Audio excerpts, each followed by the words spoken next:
Yes, very well. Yes. Great, great, great. Nice. So, Thank guys, you. this was from Mohit, those who have gone to enchanting experience in Yelagiri. So, now we'll just start with the core session of today. And the purpose that we have joined in today is to talk about wildlife and why it is important, because this planet that we have, we share it with a lot of other species, and we have to take care of that for sustainable development. And as soul, we have always loved venturing out in the wild. We have that special connect with the wild, and that is why we thought another great episode to take to the people about why we should take wildlife conservation seriously. A couple of hygiene points or some do's and don'ts so that we have an enchanting experience on this Connect with Soul webisode as well. So just during the session, keep your microphones mute, and don't in case you have to answer anything or ask anything to our expert, you can use the chat box option. And it will be great, like in case you have any other comments that are not related to the overall session, you can reach out to other mediums, but let's just focus on the session today. And with that, I have another special member joining us from us. So Soumyajit, another special guest that we have live from Bangalore. And I just have a quick snippet of him that will give you an idea of how Soumyajit loves to explore the wild. And he has been our sole member. So just a small video here, and then maybe Soumyajit can take us through his experience of the wild. Thank you guys, and I really like looking forward to having this enchanting experience and a session on wildlife conservation. Thank you.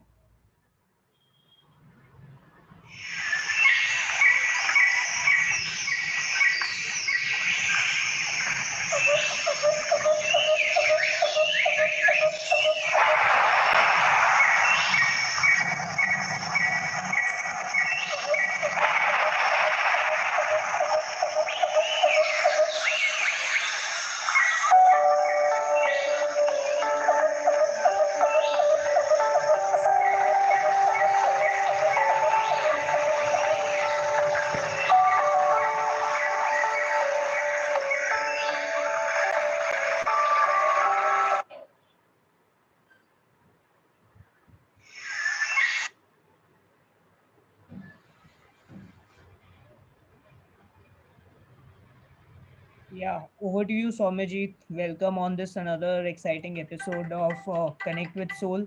And Good afternoon. I think I'm unable to, have my video on. If you could just allow it. yeah, I'll just start that. Yeah,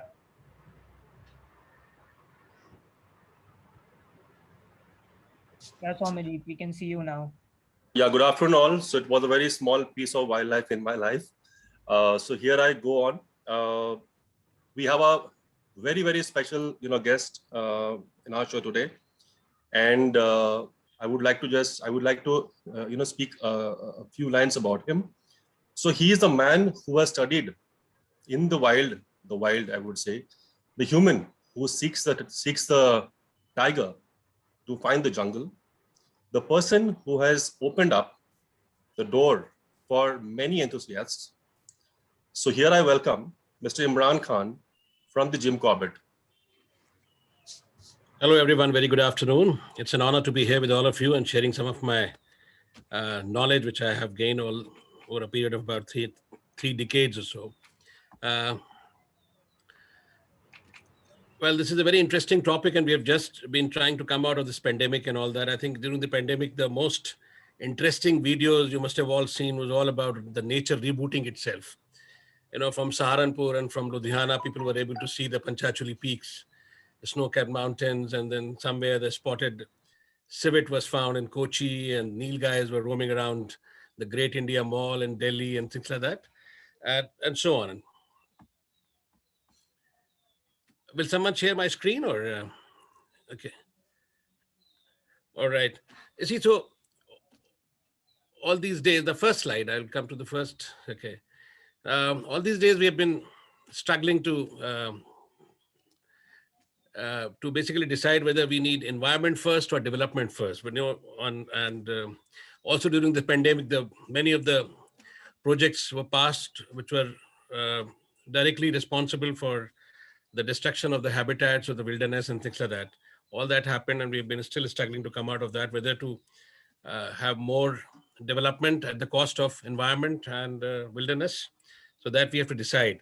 Now, we have just passed this day, which is the World Wildlife Day, on the 3rd of March in 1968. The United Nations General Assembly had basically passed a resolution that, that was the day when the Convention on International Trade of Endangered Species of Flora and Fauna, this was a convention signed by about 150 plus countries, when they had all decided not to do any trade in endangered species of flora and fauna. And then on the 10th of March, 2021, the United Nations also passed a resolution where, the economic development would definitely consider the environmental protection and conservation. It will be the integral part of that. And this all happened because in 2012, if you can all recall, Supreme Court had come out with a blanket ban on banning the tourism and all the core critical tiger habitats. There's a small little history about it, but I don't want to go into the details of that. Now, every tiger reserve was supposed to make their own conservation plans. So what we have been struggling all these days is that we want to save the wilderness. We want to save the naturally evolved biodiverse forests where the tigers live and the elephants live and all that. But because they all carry abstract values, which cannot be quantified, right? And that is the reason our policymakers and the decision makers and the politicians and the people of the country do not pay attention to it. Now, what is the reason? Why do we need to save the tigers? Why do we need to save the tigers in the natural habitat? What is the link between the tigers and humanity? All these things we need to understand. And it was all possible only if we could quantify the values of conservation or these, tiger habitats as far as the ecosystem services are concerned. Now, in 16 tiger reserves, the Indian Institute of Forest Management had done a study that what is the valuation of the ecosystem services of these tiger habitats. And it was found that the ecosystem services range from 5,000 crore to 16,000 crore per annum. Now, this is a very sizable number figure, right? So now the government has started thinking about all these things. Now, it is not that the science has taught us that we need to have the tigers and all that. Next slide.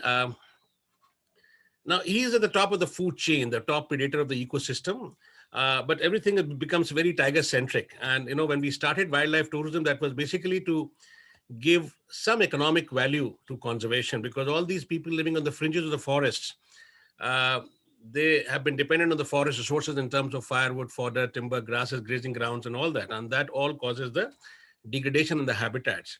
So all these people were brought into the limelight so that wildlife tourism was started. And the basic concept was this, that the local people would get some income generation, revenue, employment, and all that. At the same time, the people who would come to see all this wilderness would also go back educated about the values of tigers and their habitats, about the values of birds, and what is the relationship between human beings and all that. Now, fortunately, neither in terms of religion, nor in terms of academics, nor in terms of ecology or science or whatever, human beings are not the top predators of the ecosystem. The top predators of the ecosystems are the big cats. In most of the places in India, it is tiger. In Gir, it is lion. If you go to Amazon, then it is jaguar, mountain lion in North America. But tigers, and as you know, that we have just done an estimate of the tiger numbers, and our number has gone to 2,967 or so, which is a very good figure. When we started the Project Tiger, we just had about less than 2,000 tigers, and the number kept increasing without any foolproof method to count them and all that. The money was not used properly and things like that. So it all happened. Now, next slide. Okay, next slide. These are a few. You see, our constitution, the Constitution of India, the Article 48 actually binds the state governments to protect the environment, nature, forests, and all that, right? Similarly, Article 51A, which is the fundamental duties for every citizen of the country, is to take care of the nature, environment, forests, lakes, rivers, and all that, right? Is this the presentation? You're not, I think I've done some changes in my presentation. If you can let me run that. I'm so sorry about it, because there I wanted to quote something from Rig Veda and from Mahabharata and all that. But anyways, okay, let's go on like that, as you said. So in Mahabharata, 2,500 years back, there's a chapter called Uddiparayag, where it is mentioned that do not cut the forest with tigers in it. Do not banish the tigers from the forests. The forest will perish without the tigers will perish without the forests. Now this has a direct implication for humanity, right? What is the reason why we need to save the tigers? Now Rig Veda, which is possibly the oldest scripture on this earth, which was written about 4,000 years back, also has mention of birds and wildlife and things like that. Okay, now coming back to the wilderness, as we said that we have tigers. Can we just go to the previous slide just quickly? And okay, so we have tigers at the top of the food chain and the Indian ecosystems, almost all the ecosystems except the marine ecosystem and in Gir. Next slide. We are the richest in the world in terms of number of cats. We have tiger, leopard, leopard, clouded leopard, snow leopard, jungle cat, fishing cat. On your left is jungle cat, which is one of the lesser cats. And we have quite a few species of lesser cats like Palacis cat, marble cat, desert cat, rusty spotted cat, caracal, lynx. Next slide. Then we have the pachyderms like elephants. There are three types of elephants now in the world. Till about 10 years back, we were thinking about only two types like African elephant and Asiatic elephant. But now the African elephants are divided into two groups. One is African savanna and then African forest. And now we have the Asiatic elephants. And I'm sure you must be knowing the differences. There are about 10 differences among the three species. Next. Then rhino is, this is one of the most successful conservation projects that was saving the rhinos in Assam. About less than 200 were left at one point of time. And then the Assam government, as we say that the forest department has teeth, but they're not allowed to bite. The Ministry of Environment, Forest and Climate Change is always seen as a dog in the manger, right?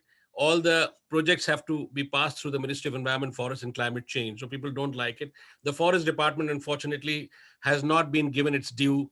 The Forest Department has been treated stepmotherly because they're one department who are actually guarding the lungs of the country. You know, if you talk about these national parks, wildlife sanctuaries, biosphere reserves, and all that, they are the lungs of the country. So they are guarding them. These lungs have no direct economic value to convince the people of the country as well as the policymakers that, you know, this is very important to save us, but the only abstract value. So the project rhino was taken up, and now we have a very good population, about more than 2,000 rhinos surviving in different parts of Assam. They've also been reintroduced back into their former habitats, like in Dudhua Tiger Reserve in Uttar Pradesh. Next slide. Now this is a situation, this is just a symbolic thing which I wanted to show you, that, you know, wilderness comes in conflict with people. And now one of the biggest threat to wilderness in India is the rising man-animal conflict. If I give you an instance, right, next door to my house, just about 20 meters from my house, there was a lady who was killed by a tigress. And this tigress, this was her first litter, and she gave birth to the two cubs. And she's just been operating in my area. On my right-hand side is all Corbett Tiger Reserve. My land extends all the way up to the edge of core critical tiger habitat. And this lady had just gone about 150 meters maybe from her house to collect some firewood, and she was killed. Now, this tigress had become very notorious. She has already attacked quite a few forest guards while patrolling. She has attacked other women also during the lockdown. And now the cubs are about 10 months old. And this poor lady had gone into the forest to bring some firewood, and she was unfortunately killed. Now the entire township, the entire village, and everybody is now against the tiger and the forest department. They want to kill this tiger. They want to trap this tiger without realizing the fact that there are two cubs of 10-month-old, right? If the mother is caught, is trapped, what will happen to the cubs? They will die because they've not been fully trained. And this training from the mother to the cubs is the most important part in a tiger's life. If you want to see the ecological role of a tiger in its natural habitat, the cubs have to be trained. And that is the reason why we cannot release back the captive tigers into the wilderness. Possibly we have more tigers, about 8,000 tigers in captivity, but they are useless. All right, so this is the problem basically, that many of the development projects go through the wilderness habitats, and this is the situation. Now, what is the fault of this tigress? If she killed a woman in the forest, she had not come to women's house and all that, but now she's going to be clean because, as you would all appreciate, that trees and tigers don't have the voting rights, and the people living on the fringes are the solid vote bank. So in a democratic developing country, resources with abstract values have very low chances of survival and sustenance. So here we have to find the economic values of these things. So this study by the Indian Institute of Forest Management has now been rightly decided by the United Nations through a resolution, that now the economic development of the country would take into consideration the environmental protection and conservation. Now, they have actually defined them as natural capitals. Now, natural capitals of a country are basically the wetland habitats, the forests, the rivers. These are the natural capitals. And one has to take into consideration the natural capitals while deciding the economic prosperity and human well-being. Next slide. Okay, now we have, next slide. Lovely. So as I said that we have a great diversity. In fact, if you want to travel in your own SUVs out into the countryside, you would be able to see quite a few things. Like people want to come to Kumau, they can go to Sariska and elsewhere and things like that. Easy drives. You can go in the morning and come back in the evening. But yes, when you come to Corbett, definitely you need to stay 1 or 2 nights. But inside the national park, basically the private vehicles are not allowed. But there are many forested areas in continuation of the national parks and wildlife sanctuaries people can drive. So I've tried to put in the slide where people can see all these common animals. This is the Calatus versicolor, which is the garden lizard, which changes the color in no time. This is a king cobra, which is eating a monitor lizard, and monitor lizard is one of the biggest lizards, and it belongs to the same family as Komodo dragons in Southeast Asia. And king cobra is the longest venomous snake in the world. Whenever we see a snake, there's always this feeling that it's poisonous and we want to kill him. About 90% of the total snakes found in India are absolutely non-venomous. Only 10% may be venomous, and those 10% usually don't live near human habitation. They're away from the human habitation. Russell viper, pit viper, soy scale viper, king cobra, naja cobra, common crate, banded crate, and so on. These are the snakes. Next.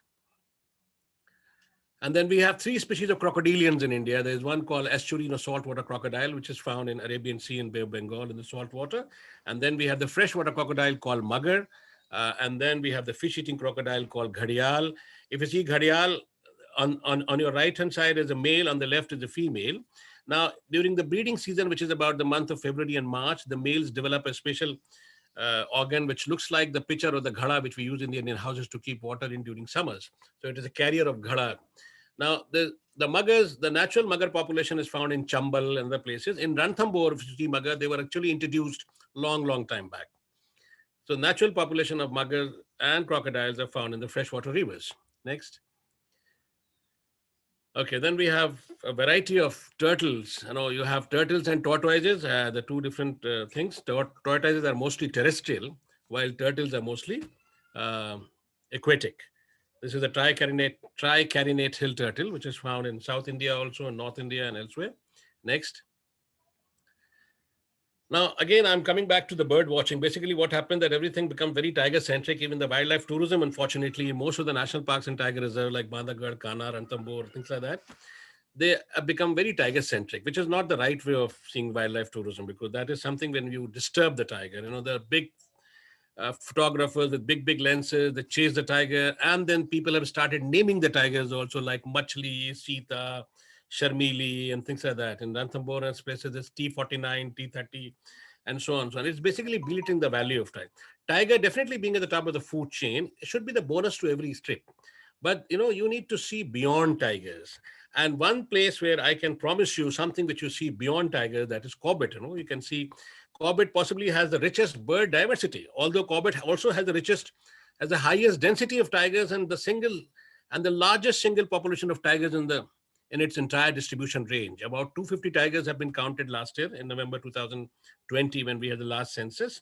And then the highest density, 19.5 tigers per 100 square kilometer, which is unheard of from many other areas. But the tiger sightings in Corbett are low because the vegetation is very dense. You can't see through.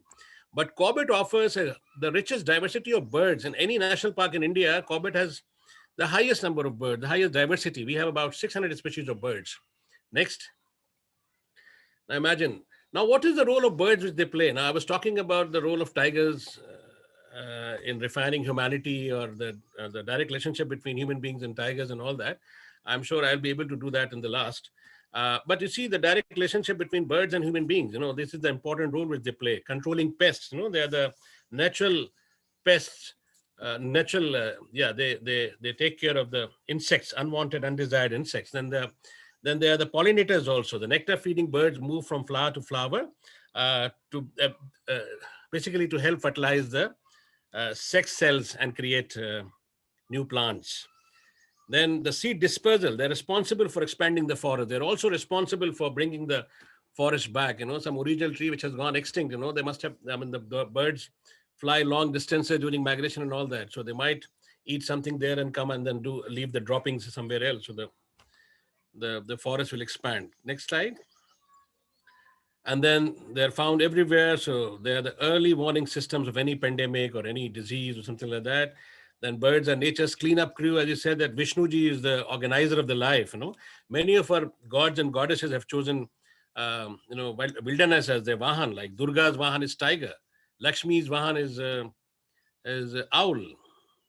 Garud is the vahan of Vishnuji. Now, Vishnuji as organizer of life. So what do vultures are actually called Garuds? Vultures, they clean up, they scavenge, they clean the system. Now, birds transform the entire landscapes. Where the birds are found, they're found in geels and lagoons and wetlands and aquatic ecosystem and forests and grasslands and all that. And these are the places which store carbon, which release oxygen, which also supply the potable drinking water. So they are responsible for. Now, birds keep coral reefs alive. The seabirds, basically, when they go out flying, for feeding and all that, they come back and then they leave their pungent dropping. That dropping is called guano, which basically sustain the coral reefs or the aquatic ecosystems.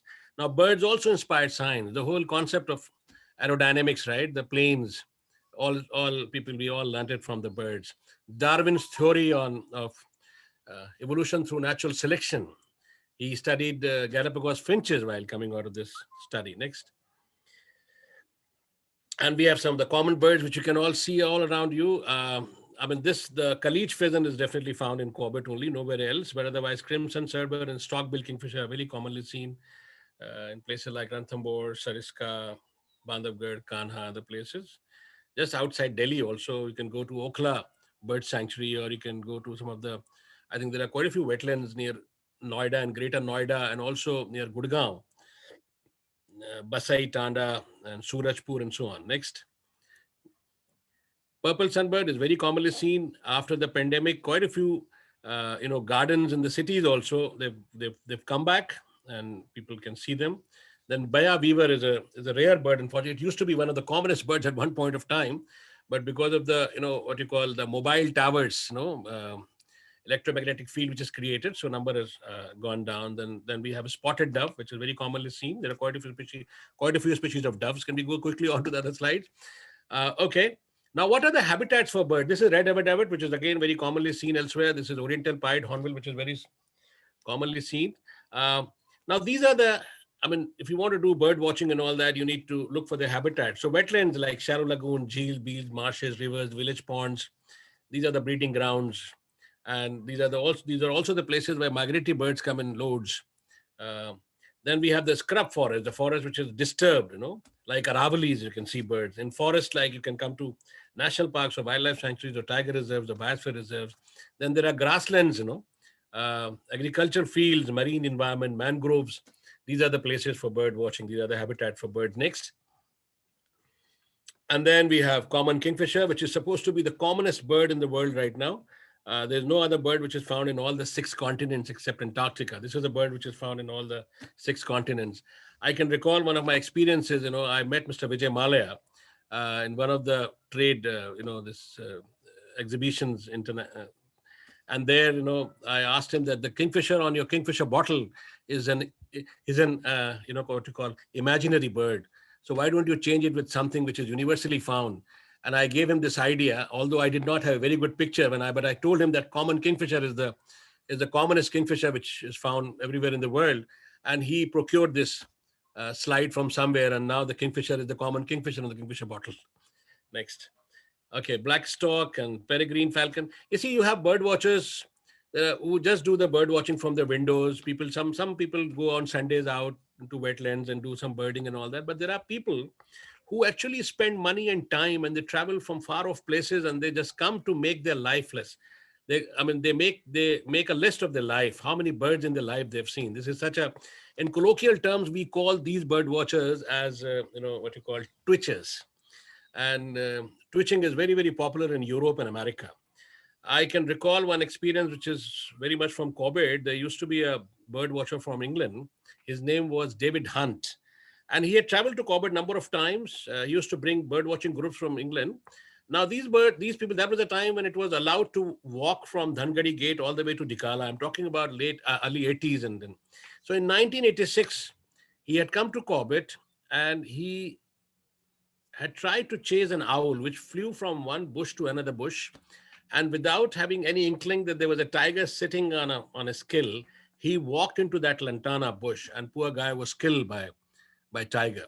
And after that, the walking in the forest was, I mean, it's been disallowed, so banned.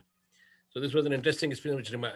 Now we have in India about, I'm talking about the Indian subcontinent, about 1,300 species of worlds, total about 10,000 or so. It's because of our wide altitudinal range from coastline to the Himalayas, some of the highest Himalayas, the youngest chain, then very, very varied climatic conditions and then unique geographical locations. All these are responsible for the bird diversity in India. Next slide.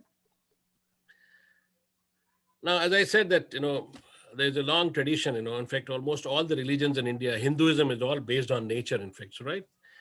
In Rig Veda, which is supposed to be the oldest, as I said, and Mahabharata also, we have been protecting, we have been worshipping and things like that. Now, this is an owl which is called jungle owlet, no? Now, Lakshmi ji chose owl as a Vahan. Now, what was the reason why did Lakshmi ji choose owl as a Vahan? This is something very interesting. Now, Lakshmi ji is the goddess for wealth. Now, what used to be the wealth of the old agrarian Indian society? The crop harvest used to be the wealth of the old agrarian society. Now, owls have been blessed by nature to rotate their necks up to about 260 degrees, right? Perching on a branch away from the crop field, an owl could see, and a rodent could be a rat moving in the field, which damaged the crops and all that. So that was the reason why Lakshmi ji chose owl as a Vahan. Nowadays, our benchmark is a Sensex and things like that, but otherwise it was old agrarian society. Next. Now, these are some of the, hard-hitting figures. We need to understand that right now what is happening, these are the threats to the birds in India. If we don't wake up now, we would possibly lose the forest, whatever is left. At one point of time, you see, I'm talking about late 20s, about 40% of the total geographical land area of India was covered under the naturally evolved biodiverse forest. Now, I'm using the word naturally evolved biodiverse forest because these are the forests which were planted by nature itself, by Allah, Bhagwan, Vaheguru, Jesus, whatever you call him. No human brain can actually decide on as to what tree should come, what grass should come, what herb should come. It was all planted by nature, and they existed much before our own arrival and all that. Now, in those forests, as per the gene pool of the existing tiger population, we did not have any method to count the tigers. We had about 40,000 tigers in India. Now that 40,000 tigers are now reduced to about less than 3,000 tigers now. And that 40% of the total geographical land area under the forest cover is now reduced to about 5 to 6%, which is, draconian figure. What is happening? And then 80% of water bodies are all polluted, and mangroves have been destroyed and all that. If you can read through all these are very, yeah. Next slide. These are two. Okay. Now, deforestation of the habitats, right?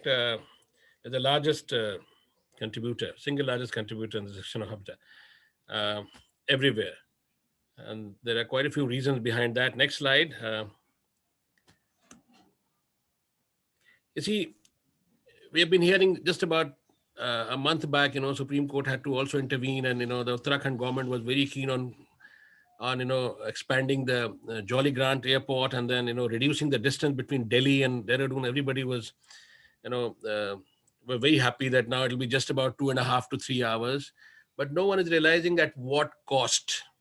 Some of the old 150 years old tall sal trees, the pure sal stands, which were actually declared as elephant reserves, were almost kind of, denotified to make space for more aircrafts to land in Dehradun. I mean, to shorten the distance between Delhi and Dehradun. And we all have been, as mute spectators, we have been, seeing all that rape which is happening with the Mother Earth.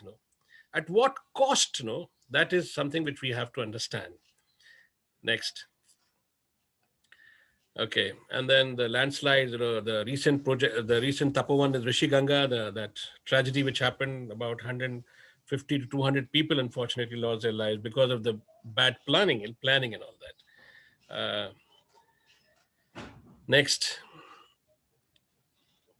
you see, we believe in religions right now. Everybody is becoming very religious, but unfortunately, we don't read our own religions. Our own religions teach that, the primary values of the primary needs of human beings can be met first, and the secondary needs of the human beings have been given lower position than saving the wildlife and birds and all that.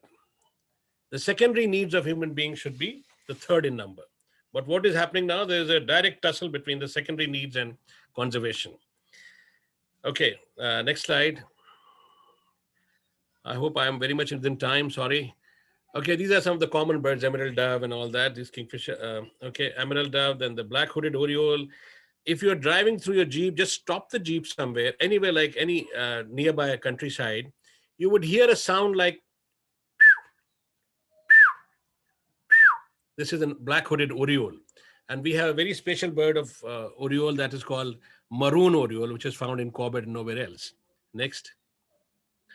Then we have the king vulture and all that. If you can recall, at one point of time, we had almost finished about 98% of our vulture population. And the scientists were trying to find out the reason behind that. And we thought some viral disease and everything, like some pandemic in vultures. But finally, it was discovered that we have this medicine called diclofenac, which we also use, which is a painkiller. Now, what do vultures do? They're the part of the ecosystem of that food chain where they scavenge on the dead cows and buffaloes and all that. So those cows and buffaloes were made to work extra. And in the evening, the farmers, the owners were giving them, diclofenac tablets so that they can sleep in peace and in the night, so that they're ready to work again in the morning. Now, when they died, the vultures fed on the carcasses, diclofenac infested carcasses of cows and buffaloes. Unfortunately, they had to pay through the nose. And then, 98% of the vulture population almost died. We are the richest person in the world as far as the number of vulture species are concerned. We have the bearded vulture, which is called Lamagia, which is found in the Himalayas. Then we have the Eurasian griffon. Then we have the long-bill, slender-bill vulture, red-headed vulture, then king vulture. And then we also have scavenger vulture and all that. Now, this is an osprey, which is a bird of the freshwater rivers. Now, if the rivers are not fresh, are polluted and all that, this bird would finish. Now, we have a bird called adjutant stork, which is found in Northeast India and also in Bihar and other places. Now, they always nest on the top branches of trees. Now, those big trees, if they are felled, if they're cut, and that is happening in Dihing Patkai, if you can recall, and then the eagle nest in Arunachal Pradesh, all those development and dams are coming up. So if those trees are cut, they have no alternative place to nest. So all these things we have to keep in mind. Next slide. Yeah, okay. Now that we have brown fish owl, which is one of the big owls which we have in, almost everywhere, the Asian barred owlet. India is the richest country in terms of number of owl species. We have the maximum number of owls in the world. Then also the woodpeckers, the maximum number of woodpeckers. Then cuckoos, and then sunbirds, and munias. These are India leads the country. Next slide. Next slide. Yes, now we have to decide. We have to take a decision now. If we have to, either we live a contented life with whatever we have, or we say goodbye to all the wilderness and the birds and the butterflies and the insects and things like that, and expand ourselves, right? I'm sure you must have seen one of the videos or one of the viral messages during the pandemic that if human beings go extinct, the world would be so beautiful.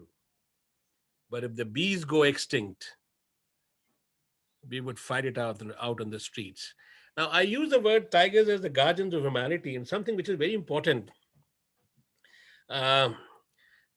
Yeah, so something very important is this, that where do tigers live? Tigers live in the naturally evolved biodiverse forests, which are planted by nature itself. Now, what do they do? In fact, if you can recall your class 6th, 7th, 8th, 9th, 10th studies, you must have learned about photosynthesis. Now, what exactly happens in photosynthesis?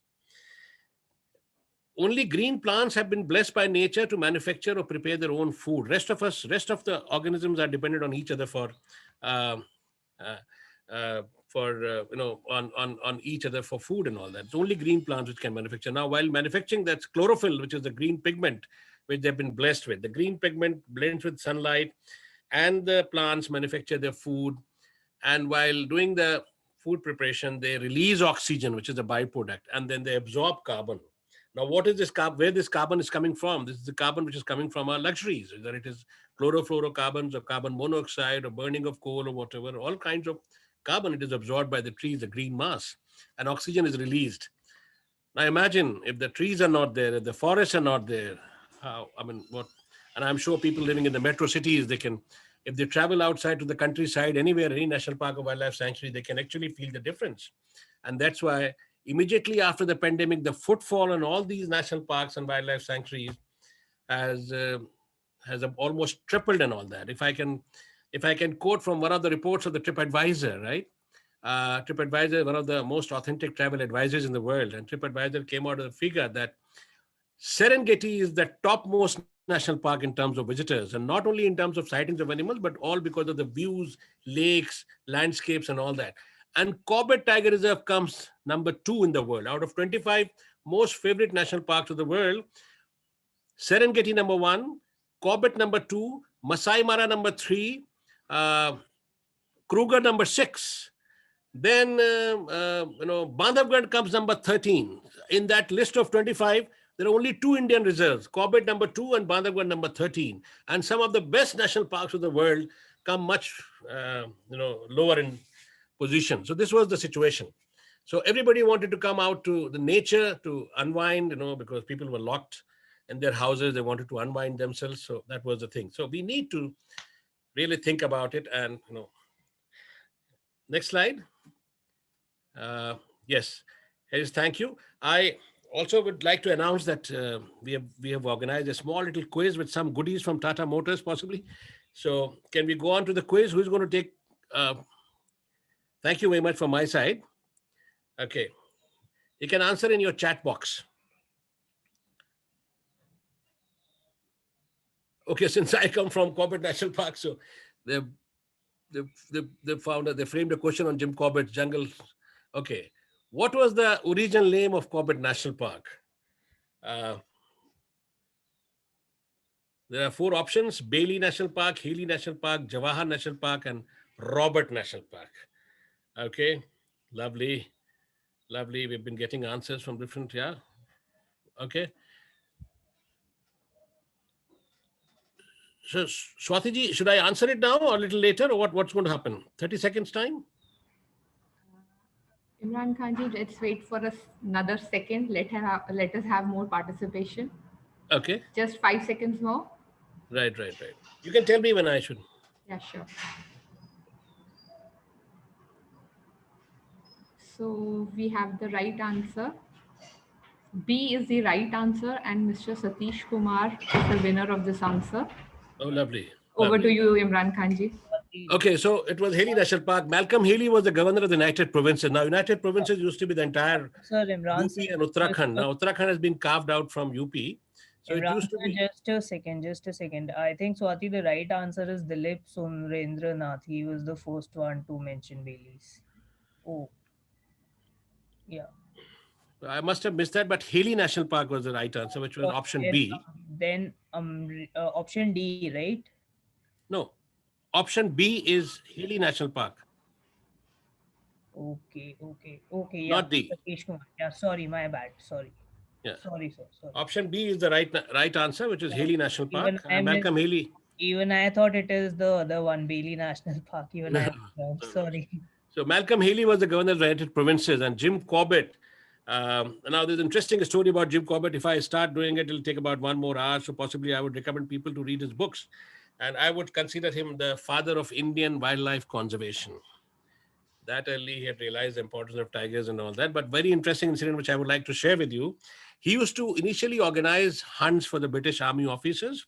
And he had once gone for a waterfowl hunt with 3 British Army officers to a place called Nokuchiatal, which is not very far from Nainital, just about 25 kilometers or so. Now, Nokuchiatal was a lake where there used to be a lot of migratory birds used to come from Africa and from Europe and Siberia and so on. So the three British hunters, they fired for about 10 minutes and about 400 birds were found dead in the lake. The color of the lake turned red. And this was the revelation in Jim Corbett's life. He totally gave up hunting for sports. He said that what are these three men going to do with 400 waterfowls? So then that was the time he started convincing, and he convinced Malcolm Haley to declare this area as a sanctuary. So it became Corbett National Park, sorry, Malcolm Haley National Park in 1936. Thank you. And then it was changed to Ramganga in 1948, immediately after independence. And then in his memory, he died in Kenya in 1955. In 1957, paying homage to this man, the name was turned into Corbett National Park. Next question. Yeah. Okay. Now this is a little difficult one, but all those people who have been keeping touch with nature and reading articles on that. Changing climate or warming temperatures affects the gender of which animal? Yes. Crocodile, frogs, sea turtles, bees. Yes, Satish.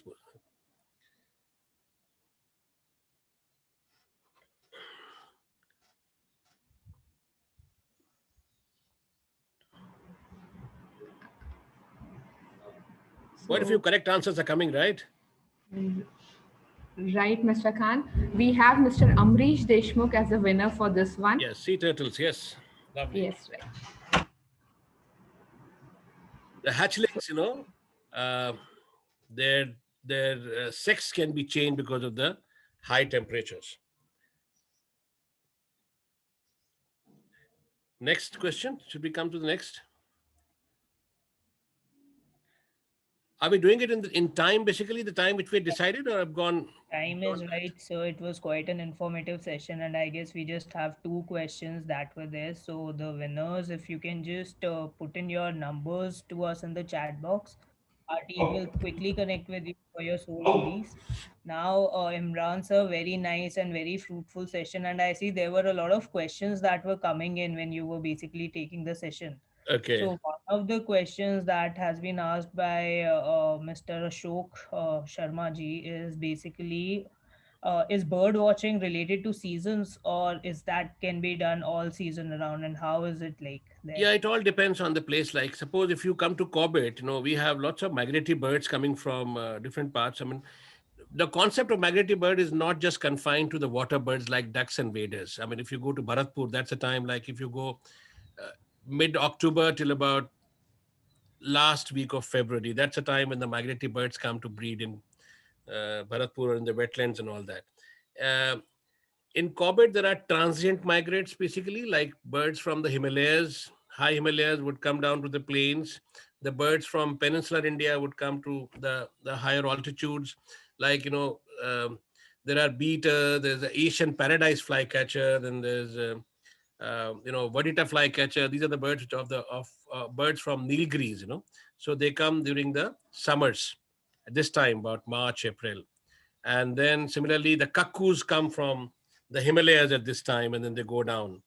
Uh, so it definitely depends on season, yeah. But migratory birds usually the ducks and waders, they arrive in India in the wetlands and all that. That's from mid-October till about February. That's the time when they're there. Yes. Okay, great, great. And another one was, which is the number one national park, the largest number national park in the world, and which one is in the India? In the world, it is Serengeti number one, which was actually Traveler's Choice announcement by TripAdvisor. The travelers have actually chosen Serengeti as number one and Corbett as number two in the world. Okay. And in India, which is the largest national park, I guess it's Corbett, right? No, Corbett is not the largest. There are other places like if you go to in Andhra Pradesh, there is Nagarjuna Sagar Srisalam, which is the tiger reserve, the national park, which is about 3,500 square kilometers. Okay. Although there are quite a few human settlements inside and so on. In terms of tiger density and tiger numbers and elephant density and elephant number, Corbett definitely leads. But in terms of rhinos and all that, Kaziranga is number one, with the highest density and the highest number. But yeah. So Then anyone, there's a national park which is called Desert National Park in Rajasthan, which is again one of the biggest in terms of acreage, in terms of area. hmm, yeah, any question? Yeah, any questions if you have, so we can just quickly take that couple of questions. You can just put your questions in the chat box and we can Yeah. ask to Thank the. you, Ashokji. Thank you. So there is one from Karthikeya saying that he wants to see birds and what are the places to visit near Sanand and Nal Sarovar during winters. Um, what's your favorite national park, Mr. Khan? Okay. As a During my forest services, I've traveled about 50% of the national parks in India. I I basically rate the parks in terms of the biological diversity and the landscape diversity and all that. I like Corbett, and that's a reason why I decided as a child I used to come here with my grandparents who were great hunters. So I used to accompany them. And I decided right on the day one that I know I'm going to settle down here. And that's what God has been very kind to me, helped me settle down here. I like Kaziranga National Park where I've worked. And we have this concept of five big game in Africa. Similarly, we have this concept of five big game in India also. Now, the Indian five big game are elephants, rhinos, water buffaloes, tigers, and leopards. And all these five are found in Kaziranga, nowhere else in India. Um, I like Corbett, Kaziranga. In terms of the forest, in terms of the vegetation or the diversity in vegetation, I would say Manas in Assam.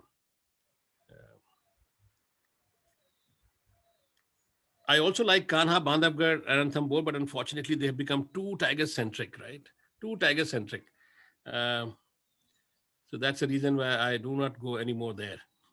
Mhm. Next, anybody else? Yeah, one question is what are the places to visit near Sanand, Nal Sarovar during winters? Well, Natsarovar is a good wetland. People can go during winters.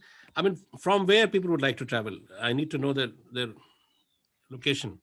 I mean, near Sanand, Ahmedabad in Gujarat, if they want to travel. Acha, acha, acha. I've been very little as far as West India is concerned. So, Um, um, but I'm sure Sasan Gir is not very far from there, and Gir offers good birding, and there are wetlands um nearby. I can recall going to Ahmedabad, and that used to be Kankadia Lake, and we used to see a lot of bird. But Kankadia Lake is a big town now. Uh, I worked on Sangai in Ahmedabad Zoo uh, long time back when Mr. David used to be the director of the zoo. But now Kankadia Lake is very well modern. It's a modern township now, almost. got it, got it. So the last one is in Karnataka, if there are some good wildlife sanctuaries to just Yeah, visit. people can drive through. Yes, that's a very good question. In fact, in your own SUVs, you can drive through like Kabini, Bandipur, Nagarhole, and you can go all the way to Mudumulai, and then you can go to Uti in Tamil Nadu, and then Gudalur side, which is in Kerala. There's one of the most vibrant biosphere reserves right now is Nilgiris Biosphere Reserve, which starts from Maharashtra, somewhere place called there's a sanctuary called Bhima Shankar near Satara or something, right? And all the way down to Kerala to Gudalur, to Periyar, you can cover that. That's the Western Ghats. Great, great, People can drive through these, and it is allowed basically during the daytime. One can drive from Bangalore and reach Uti. great. I think you have given us a lot of ideas for our next soul drives and everyone Yes, yes, yes. think they are just Can do thank that. Yeah. organize one. So thanks a lot, Imran sir. Thanks a lot Thank you. everyone for joining in. And I personally loved the session, quite informative, and didn't know so many things about wildlife and how it is connected to mythology. That was something very special to me. Yes. And that being said, stay tuned, everyone, for all the upcoming updates. And thanks a lot for joining in. Thank you. Thank you. Thank you. Thank you. Thank you. Thank you. Thank you.